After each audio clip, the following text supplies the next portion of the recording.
Filosofia Cristã, terceiro módulo, última aula, 10ª palestra. Estamos terminando nossa investigação em João capítulo 1, do versículo 1 ao 4. Jesus, ele é a luz. Mas no versículo 4 é apresentado assim: nele estava Zoe, que é a vida, e a vida era Fós, a luz dos homens. Jesus, ele é a luz da vida, uma vida luminosa. Vimos que o Dr. Champlin, ao pensar sobre a cristologia, ele não consegue conceber a cristologia em moldes rudimentares pelas quais o Cristo é um Cristo segregacionista. Ou seja, um Cristo que se volta para segregar um povo e deixar de lado o restante da humanidade. Dr. Champlin pensa que a obra da encarnação do Logos, ela veio para causar uma redenção total, completa e perfeita em todas as camadas da criação. Ele é a única redenção, porque ele se põe a nós como sendo a luz. Ele põe a nós como sendo a vida, a origem da vida. O Logos é a origem da vida. Que vida? Uma que ninguém experimentou ainda, nem mesmo os anjos. Uma vida que só o Logos possui. Uma vida que só Deus possui. Você acompanhou este módulo inteiro de que várias teorias já foram propostas sobre a origem da vida. Dentre elas, o ilozoísmo, que diz que a vida tem origem na matéria. Também você investigou o platonismo, que diz que a vida tem origem no mundo das ideias. Você também investigou o gnosticismo, que afirma que a vida ela tem a origem neste mundo dos eons, e no mundo dos eons não se admite materialidade. Mas o Logos não é assim.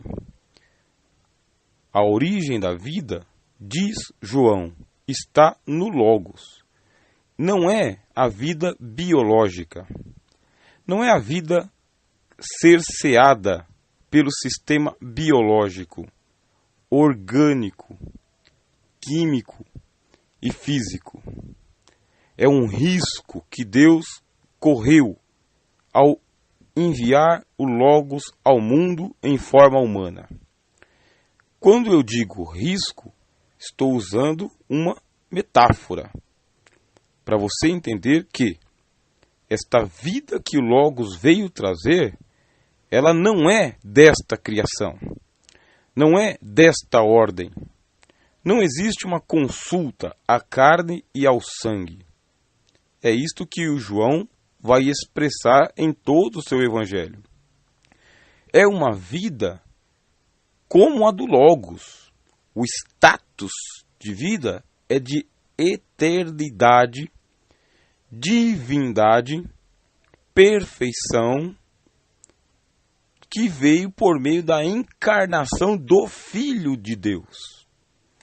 Ninguém jamais experimentou essa vida. Uma vida que não pode ser ameaçada pelo pecado. Não pode ser ameaçada pela morte. Não pode ser ameaçada pelo mal, pelo demo, pelo diabo. É uma vida imorredoura. É uma vida que ela sobe ao status do que nós poderíamos chamar de blindada.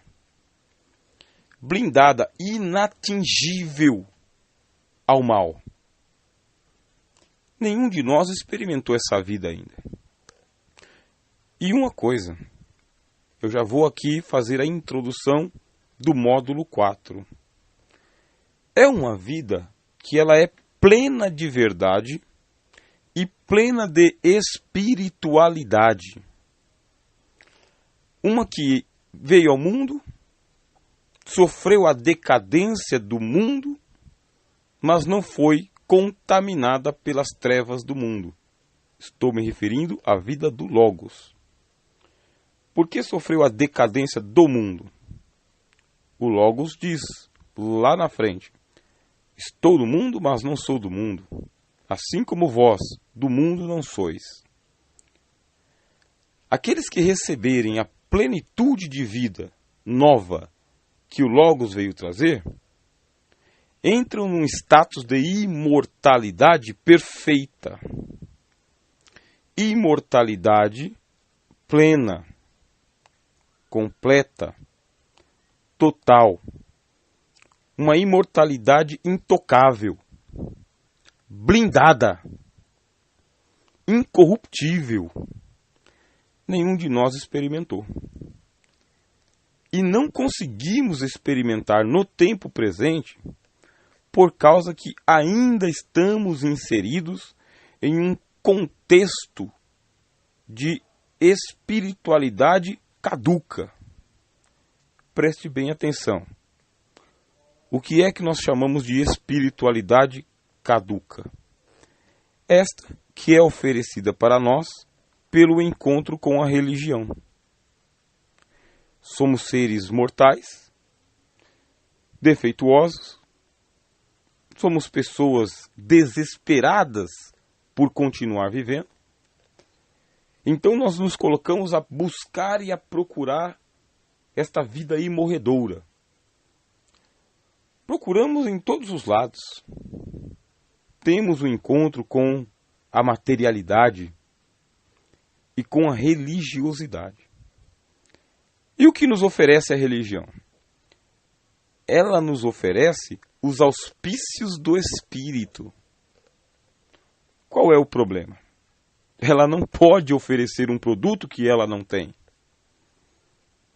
Toda religiosidade, seja ela cristã ou não cristã, ela oferece um status de comunhão com Deus que ela não tem.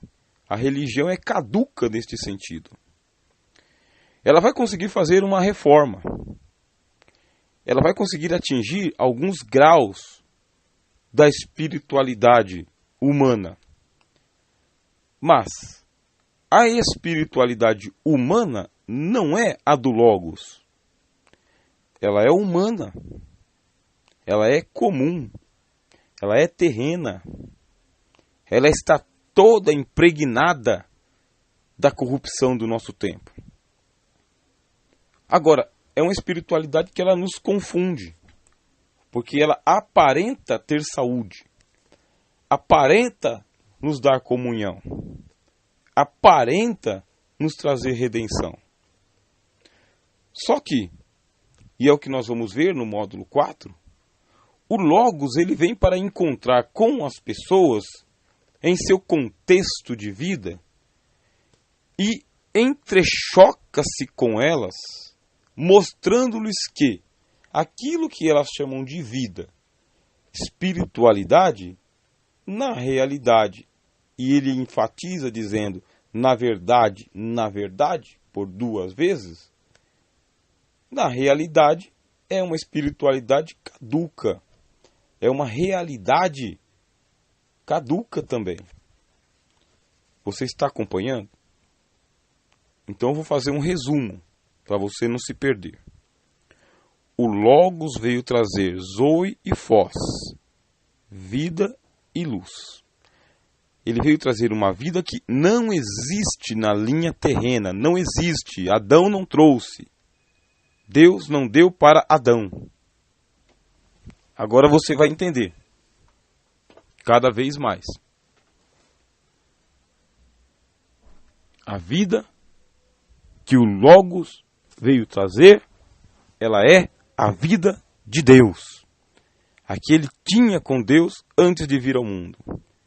A que ele manteve com Deus enquanto no mundo. A que ele possui agora, depois que foi embora para o mundo. É a vida dele.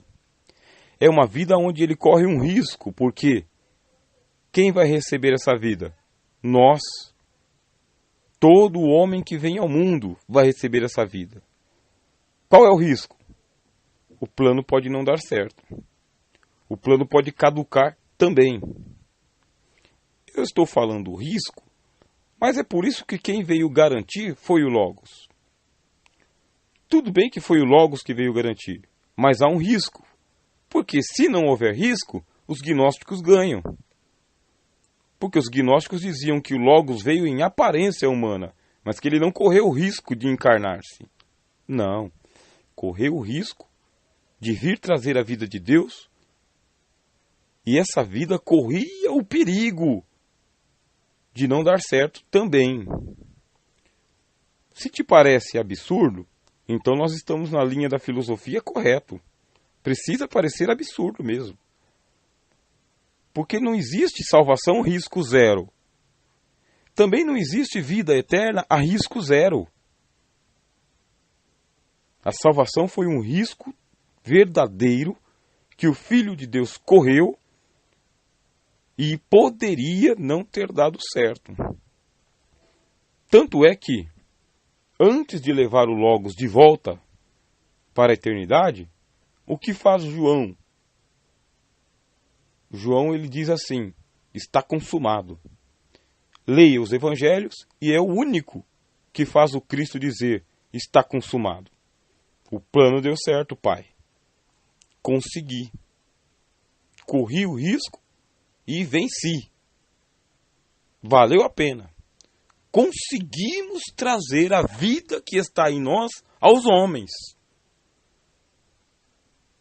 Você está acompanhando e entendendo? Houve um risco real. Uma vez que ele nos trouxe a redenção, agora ele está autorizado perante toda a criação e, mais importante ainda, perante o próprio Deus, a dar vida a quem ele quiser. Que vida? A dele. Ele disse: quem por mim se alimenta, de mim viverá. O que ele trouxe para nós? A sua carne, para que nós a comamos. Seu sangue, para que nós o bebamos. Porque quem não come de sua carne, quem não bebe de seu sangue, não tem vida em si mesmo. Ele queria trazer a nós a vida do Logos, aquela que não pode ser ameaçada pela morte.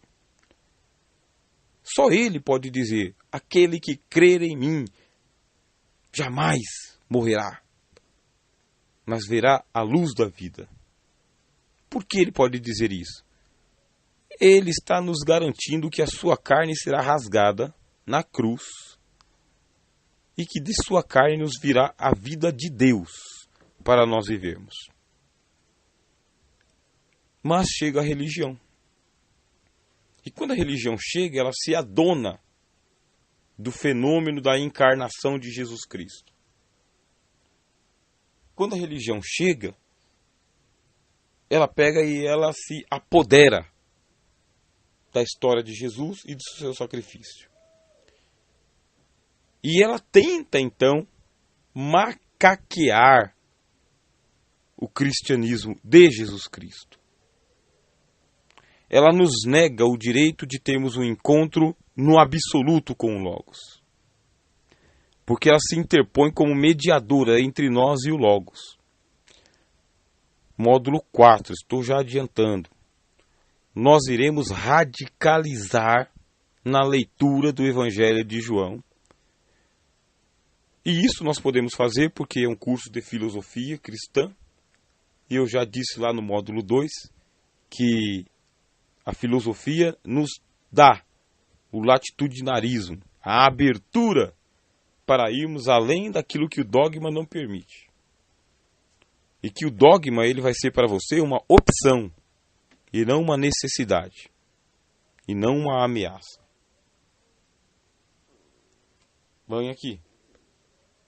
A leitura que nós vamos fazer no módulo 4 é a do Logos tendo um encontro particular com as pessoas, colocando-as em situação de quenoses, como é a situação dele, Se você não sabe o que significa kenosis, eu vou explicar rapidamente. Kenosis é o fenômeno pelo qual o Verbo de Deus se esvaziou em nível total até chegar a ser humano. Eu expliquei lá quando eu estava falando sobre escotilha. Então, todo ser humano que vem ao mundo está muito cheio de sua humanidade, muito cheio de sua vida física, material, orgânica, química, biológica, existencial. No encontro com o Logos, ele vai provocar um esvaziamento em nós. Porque se ele não provocar o esvaziamento, não existe novo nascimento. A vida dele não vem para quem está cheio desta vida. Percebe? Perceba que a religião, ela toca na trave, porque ela pede renúncias. Só que toda renúncia que a gente faz em nome da religião não alcança 1% da renúncia que o Logos pede. Que renúncia ele pede? O esvaziamento e completo do ser que nós somos. Porque foi isso que aconteceu com ele. Ele, para entrar no nosso mundo, se esvaziou de seu mundo. Para assumir a nossa ignorância, se esvaziou da plenitude de sua sabedoria. Para assumir o nosso pecado, ele se esvaziou da plenitude de sua perfeição. Aí ele chega ao grau zero na encarnação. O que ele mantém consigo na encarnação? Ele mantém a natureza do Pai, porque foi o Pai que o gerou. Ele mantém a natureza de Deus. Só que ele traz também a carga da natureza humana, da nova humanidade que ele vai gerar. Pega o resquício de humanidade que existe em Maria, porque pega-lhe emprestado o corpo, não a natureza. Já expliquei isso. Ele não pega a natureza de Maria, ele pega o corpo de Maria. A natureza humana de Jesus, ele traz com ele, da eternidade para o tempo. E ele traz a natureza divina que o Pai lhe deu no nascimento. E o corpo humano mortal de Maria. No corpo está toda a somatização, porque a palavra corpo em grego é soma. No corpo está toda a somatização da natureza humana de Jesus. Por isso que eu vou ter que precisar do módulo 4 inteirinho para poder discorrer com você o que é a somatização do corpo de Jesus. A somatização da natureza humana de Jesus. Que é que eu posso te adiantar? O que é somatização? Ele vem com a plenitude da sua humanidade para nos trazer a vida de Deus. Nunca se esqueça desse norte. A vida que nós vamos ter agora. Ele passa pelo esvaziamento, a kenosis. Ele mantém consigo a sua natureza humana que ele tem antes de encarnar. E ele mantém consigo a sua natureza divina que ele traz do Pai, porque o Pai o gera. Quando ele passa pelo processo de esvaziamento, de kenosis, que ele vem para o ventre de Maria, ele somatiza a sua natureza humana. E o que é somatizar? É enfraquecer a sua própria natureza humana perfeita que ele tinha, até o grau de ele chorar como uma criança, um bebê. Tornar-se ignorante. Teve que aprender a andar, a falar, a discorrer, tudo como um ser humano comum. É isto que eu disse que significa somatização da natureza de Jesus. Estou dizendo isso para você não confundir a natureza de Jesus como sendo vindo de Maria. A natureza humana de Jesus não veio de Maria. O que veio foi o corpo. No corpo de Maria, ela trouxe toda a carga genética humana. Por isso o corpo dele era humano. 100% humano. Aliás, plenamente humano, absolutamente humano, corpo humano. Corpo humano, mas a sua natureza humana não era a natureza de Maria, porque se o fosse, traria a carga do pecado. E isto a teologia cristã e a piedade cristã nega, que Cristo tenha nascido em pecado. Não admitimos isto. Não ensinamos isto. Mas se você ensina que ele herdou a natureza humana de Maria, você admite que Jesus Cristo também era um pecador. Por quê? Porque o pecado não está no corpo. O pecado está na natureza. E não tem mais como Maria deixar de ser pecadora, como afirma o braço católico da piedade cristã. É isso que eu estou te dizendo. Dentro do catolicismo, eles tiveram que dizer que Deus retirou o pecado de Maria, que ela é sem pecado, para que ela pudesse gerar o Cristo. Só que essa é uma negação da teologia cristã. Dizer que Deus fez isso com Maria nega a teologia cristã, a antropologia cristã. Inclusive a armatiologia, que fala sobre a doutrina do pecado, e a passagem bíblica que diz que todos pecaram.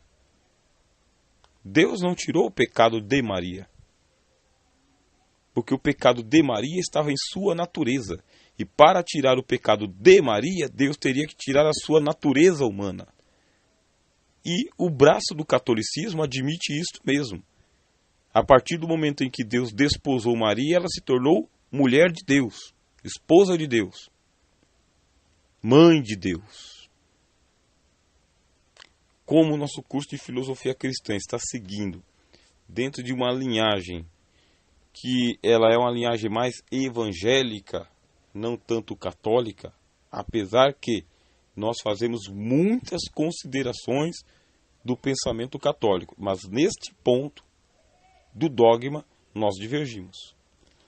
Divergimos não porque é católico, divergimos porque não concordamos com a definição católica de que Maria deixou de ser pecadora para gerar a Jesus. Não, o pensamento é este. Jesus trouxe uma natureza humana ao mundo, que não é a natureza de Maria, é a dele. E é esta natureza dele que veio para nós. Vem para nós por um novo nascimento. E esse novo nascimento nós vamos discutir se ele já é um fato presente ou se ele é uma realidade futura. Bom, eu quero agradecer a você que tem acompanhado o curso de filosofia, módulo 1, quando nós falamos sobre o problema do logos, módulo 2, quando falamos sobre o problema do mal, e agora o módulo 3, que falamos sobre o problema da vida. Está sendo lançado o meu primeiro livro, que é fruto deste curso de filosofia cristã. O livro está saindo com o título de Filosofia de Fronteira, Entradas à Espiritualidade do Logos, em Heráclito e em João. Você é convidado a adquirir este primeiro livro. Sou o professor Rogério de Souza. O número do meu telefone é 999-47-4330, DDD 11, cidade de São Paulo. Que a graça e a paz esteja com você. Até o próximo módulo.